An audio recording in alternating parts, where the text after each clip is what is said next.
десіп абайдың нағашыларын есіне алысты. Өлерінде жазыла қожа молдадан да ұят болды, енді өлмесек болмас деп кеткен тонтай сөздері де көптің есіне түсті. Апай енді бақсы құшынаш боп елтірі сеңсең жинағанша тонтегеңе татқаным көшірілгер емес пе? Деп абай іле жауап берді. Жарайды, ендеше ер жетіп қапсың балам, деді шешесі. Дәл осы кезде Майбасардың атшабары кеп кірді. Бұл бағана кеште Құнанбайдың қасында тұрған қаба сақал қара қамысбай еді. Келді де: Абай шырағым, сені әкең шақырып жатыр, деді. Үй іші де абай да үн қатқан жоқ. Бағанадан бергі еркін, ойнақы, бала мінездің бәрінен тартынып, бойын жинап, бала шәкірт үндемей үйден шықты да әкесі отырған үйге келді. Қонақ үй шешелер үйінде емес, сыртынан да салқын, үнсіз. Абай есіктен кіре үйде отырған үлкендерге ашық дауыспен айқын етіп сәлем берді. Үлкендер де мұның сәлемін дауыстап алды. Кісі көп емес. Құнанбай мен Майбасар, Жұмабайдан басқа осы өңірдегі тобықтының белгілі үлкендері Байсал, Бөжей, Қаратай, Сүйіндік екен.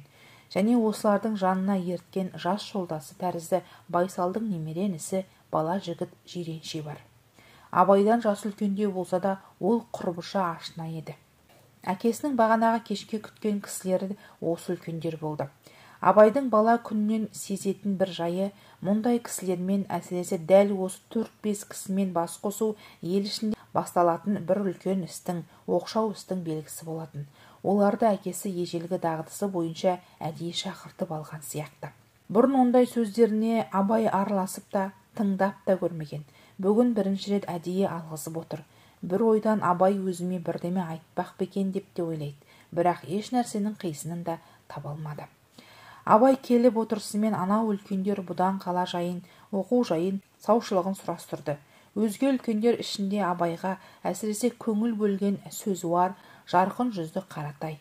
Ол Абайды көре отырып, Құнанбайдың өзге жас балаларын да еске алды. Осы ана ысық бір жошын, бір түрлі пысықта сергек неме, деді. Ол әлгі күнкенің қолындағы ма?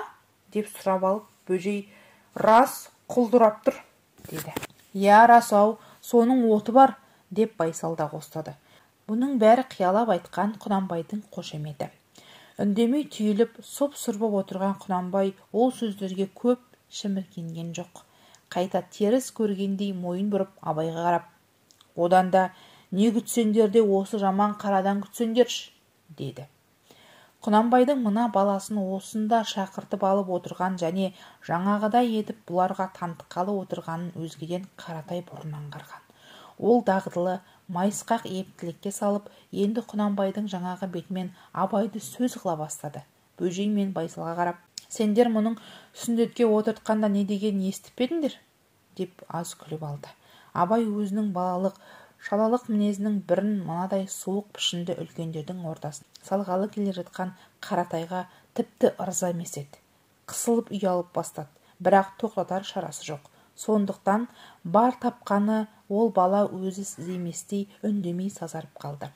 Қаратай күле отырып: Сүндетке отырғызғанда ауырсынып жылап жатып, Құдай-ай, бұл қорлықты көргенше қызғып неге жаратпадың, депті. Сонда шешесі: Ақылсыз балам-ау, қыз болсаң бала таппас па едің, содан қиын боп па, десе, мынау: Ойбай, онысы тағы бар ма еді, деп жылауын тыя қойып шыдай беріпті, деді. Үлкендер ақырын мырс-мырс күліп қойды. Құнанбай естімеген сияқты ешбір белгі бермеді. Бұл сияқты сөз оны мен Байсалдардың қабағына қарағанда ұзаққа бармайтын тәрізденді. Абайға жайлысы сол болып еді. Әйтпесе үлкен адамша орталарына шақырып ап, ақымақ балағып қойып күлгендеріне ырза болайын деген ойы жоқ. Сөйткенше сырттан Оспан кіріп келді. Кішкене інісі, ауылға келгелі көп сұраса да көре алмаған тентек содыр інісі. Ол сәлем беруді ұмытқан жоқ. Бірақ әкесі мен өзге ешкімге қарамастан келе Абайды құшақтай алды. Өзінің де ең жақсы көретін туысқан Абай еді. Екеуінің арасы 5-6 жас. Сондықтан Абай қазір де оған аға есепті. Оспан келе бергенде бұ да құшағын жайып бетінен сүйді. Үлкендер бұлардың жаңа көріскенін сезіп, мына мінездерін кешіргендей. Бірақ келесі минутта Оспан өзінің тентектігін танытып, абыройдан айырыла бастады. Ол қайда жүрдің деп ақырын сұраған абайға жүресінен отырып, ағасының мойнынан құшақтап, өзіне қарай тартты да құлағына бір нәрсе сыбыр етті. Бұнысы бір қатты нашар боқтық сөз еді. Шеткі үйде өзінің ағасы Тәкежаннан үйреніп кепті. Сағынған ағасымен ең алғаш тіл қатқанның өз осы. Абай сескеніп құлағын тартып қап, «Өй, не дейсің?» дей беріп еді, Оспан атып тұрып мұны бас салып құшақтап, «Айтпа деймін анаған, айтушы болма анаған!» деп әкесі жақты нұсқап, Абайдың аузын аштырмай шалқалатып жыға берді. Абай бір жағынан еріксіз күліп, екіншіден қысылып, бойын жиып алайын деп еді. Денесі кесек, қолы қайратты Оспан түрегеліп алып шалқалата жығып салды. Және соның үстіне ұртына тығып жүрген бір сілекейлі қатты нәрсені әп-сәтте Абайдың көйлегінің омырауын ашып, жалаңаш етіне тигізе тастап жіберді. Абай сескеніп, тітіркеніп ырши берген. Үлкен кісі сияқты болып отырған шәкіртті мына бала бір сәтте кішкене балаша алыстырып, арпалыстырып жіберді. Оспан оның тітіркенгеніне мәз болып әкесін ұмытып, сақылдап күліп, «Бақа салып жібердім көйлегіне» деп Абайды бұрынғыдан да жаман тітіркендірді. Құнанбай өзінің арт жағында отырған балалардың не ғып жатқанын байқамаған. Енді тентек Оспанның дағдылы мінезі құтырып, үдей бастаған соң ашуланып, шұғыл бұрылып жалт қарады. Жаңа байқады. Алпамсадай болған асау қара баласы Абайдың кеудесіне мініп ап тұрғызбай жатыр екен. Құнанбай өз алдындағы мына бейбастыққа қатты ашуланып, Оспанды сол қолымен өзіне қарай жұлқып сүйреп алды да жақтан тартып қалды. Оспан екі бет тарттай жанып, үлкен көздерімен әкесіне шоқтай қаралып, сазарып тұрып алды.